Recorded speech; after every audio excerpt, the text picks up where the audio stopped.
Pag-usapan natin ang kayabangan. Tayong lahat naiinis sa mga taong mayabang. Pero hindi natin alam, tayo mismo mayroong kayabangan sa ating puso, sa ating isip, na kinaiinisan din naman ng iba.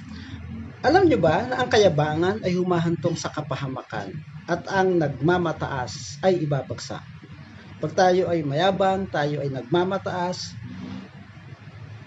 maraming taong may inggit sa atin at nagdudulot ito ng gulo. Ang tunay na matalino, ang tunay na marunong magpakumbaba. Una, sa kaligtasan.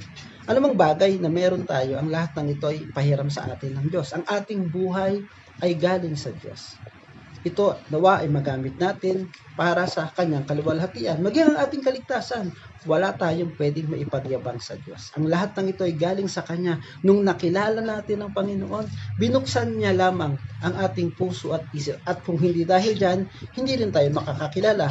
Kaya nga tama ang sabi ng salita ng Diyos na ang kaligtasan natin, ito ay kaloob ng Diyos. Hindi ito sa pamamagitan ng ating mga gawa upang walang may pagmalaki ang kahit sino man.